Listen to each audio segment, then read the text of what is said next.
안녕하세요, 여러분. 리플 마니아입니다. 오랜만에 투자 마인드와 투자 전략에 대해서 말씀을 드리려고 합니다.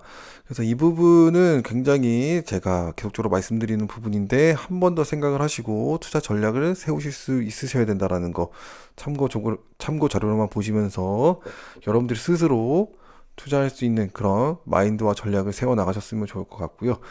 제가 이 차트 분석을 예전에도 말씀드렸지만 제가 정답이 될 수는 없어요. 그렇기 때문에 리플마니아 생각은 저렇구나. 참고로만 봐야지 라고 하시면서 여러분들이 스스로 전략을 세우실 수 있어야 됩니다. 그래서 제가 여러분들께 가장 원하는 것은 여러분들 스스로 투자 전략을 세울 수가 있고 여러 가지 투자적인 마인드를 정립을 하고 그다음에 이렇게 좀 리플마니아 영상도 이용을 할 줄 아는 그런 구독자님들이 됐으면 하는 그런 바람이 있습니다. 그래서 제가 예전에 차트 분석을 해본 적이 있죠. 그래서 이렇게 바닥이었을 때 거래량이 올라와 줬고 거래량이 올라와 준 후에는 이렇게 상승을 보여줬다. 현재에서도 거래량이 올라와 줬고 여기서 상승이 이루어질지는 아직 모르겠지만 그래도 바닥에 가깝지 않을까 이렇게 생각을 해보는 거죠. 그래서 조금 더 떨어질 수도 있으니까 이거 좀 생각을 해보면서 투자 전략을 세워야 된다라고 제가 말씀을 드린 적이 있습니다. 현재 저는 여기서 뭐 매수는 하지 않고 있고요. 조금만 더 하락을 하면 기회다 생각을 하고 좀 더 주워 담으려고 생각을 하고 있습니다. 물론 여기서 계속 떨어지지 않고 지지를 잘해주고 있다면은 한 번 더 이제 하락 자금에 쓸 자금을 매수할 생각은 가지고 있습니다. 어쨌거나 저는 차트 보는 관점은 이런 식으로 계속적으로 보고 있다는 사실을 알고 계시면 좋을 것 같고요. 제가 오늘 말씀드리고 싶은 거는 바로 제가 예전에도 말씀드렸죠. 상승과 하락을 이렇게 상승과 하락이 반복이 되는데 상승과 하락을 이용을 할 줄 알아야 된다. 결국 이 이용은 바로 투자금 관리, 자산 관리를 잘 하는 것이 이용을 하는 것이다 라고 제가 말씀드렸죠. 그래서 현금에 대해서 굉장히 시드 현금이 굉장히 중요하다라는 것을 여러분께 말씀드렸습니다. 그래서 이 시드 현금이 계속적으로 보유를 하고 있으면은 심리적으로 안정이 됩니다. 심리적 안정. 그래서 이 안정이 투자에 대해서도 굉장히 중요한 요소입니다. 그래서 이 심리적 안정을 취하면서 투자를 계속적으로 진행하려면 현금을 계속적으로 쥐고 있어야 됩니다. 그래서 이 현금을 어떻게 관리하느냐에 따라 좀 달라지는데 아까 제가 상승과 하락을 반복해야 된다라고 했죠.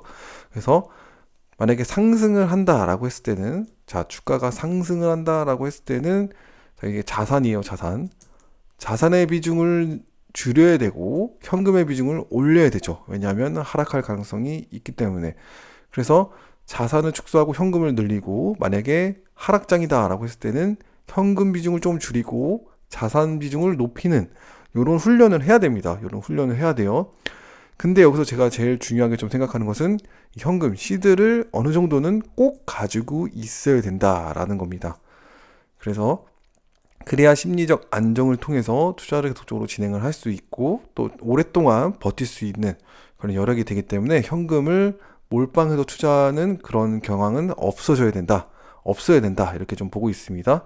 이것은 심리 싸움이기 때문에요. 투자는 심리적 안정을 가진 사람이 결국 승리하게 된다라는 거.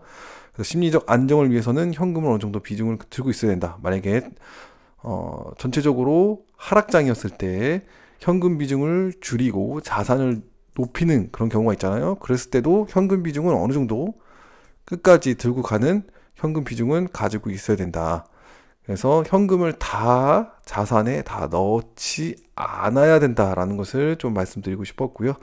그래서 이 현금 비중을 가지고 나중에 상승장이 왔을 때는 이 자산을 현금으로 일부분 바꿔서 자산을 조금 줄이고 이때도 어떻게 해야 되죠? 이때도 자산의 비율을 완전히 0으로서 만드는 게 아니죠. 이 상승장 때도 더 상승을 할 수 있기 때문에 우리가 모르는 상승이 일어날 수도 있기 때문에 그때를 위해서라도 조금이라도 쥐고 가는 거죠. 그래서 하락장일 때는 현금 비중을 최소한 어느 정도 들고 가야 되는 거고 나머지 자산으로 들고 갈 수 있어야 되고 상승장 때는 자산의 비율을 어느 정도 좀 이렇게 확보를 하고 가야 되는 거고 나머지는 현금으로서 다 들고 갈 수 있어야 되고 이런 과정을 반복해서 갈 수 있어야 된다라는 거죠. 그래야 우리가 장기 투자도 같이 병행하면서 갈 수 있는 거죠. 장기 투자, 우리가 말하는 가치 플러스 장기 투자를 같이 함께 하면서 내 자산도 불려 나가면서 갈 수 있는 거죠. 그래서 제가 항상 말씀드리는 것이 XRP 같은 경우에도 어느 정도 장기간 가져갈 물량과 어느 정도 상승했을 때 매도할 물량을 따로 가져가시는 것이 오히려 유리한 조건에 가져갈 수 있다. 그래서 지금 모든 몇 억을 다 여기서 다 넣어놓고서 장기간 가져가기에는 굉장히 힘든 걸 수도 있기 때문에 항상 잘 관리를 하시면서 현금과 자산 관리를 잘 비중을 맞춰 가면서 전략적으로서 내가 장기간 가져갈 물량도 이제 활용할 수 있게 이렇게 가셔야 된다라는 게 가장 안정적이면서 심리적 안정을 취하면서 장기간 투자 수익을 높여가면서 가는 투자 방법이기 때문에 그런 것들을 생각을 해보시고 전략적으로 좀 고민을 많이 해보시기 바랍니다. 이게 뭐 머리로는 이해되지만 실질적으로 내가 해보지 않는 이상은 이게 내 전략이 내 것이 아닙니다. 그렇기 때문에 계속 머릿속으로 생각을 해보시고 또 포트폴리오도 계속 만져보시고 이렇게 조절을 하시면서 가셔야 되는 겁니다. 상승장이 왔을 때, 하락장이 왔을 때 이거 내가 어떻게 해야 될지 뭐 한 번 경험하면 좋지만 뭐 두세 번 경험하면 나에게 몸에 익숙해지겠죠. 그렇다 보면 이게 노하우가 되는 거고 실력이 되는 거기 때문에 그런 식으로 좀 생각을 하시면서 전략적으로 좀 보시면은 도움이 되지 않을까 이런 생각을 합니다. 말씀대로 제가 정답은 아니라는 거 하지만 도움이 되고 여러분들이 전략적으로 생각할 수만 있다면은 도움이 된다면은 이런 것들을 말씀드려도 좋겠다라는 생각이 들기 때문에 계속적으로 말씀드리는 겁니다. 그래서 도움이 되셨길 바라고요. 오늘 방송은 여기까지 하도록 하겠습니다. 감사합니다.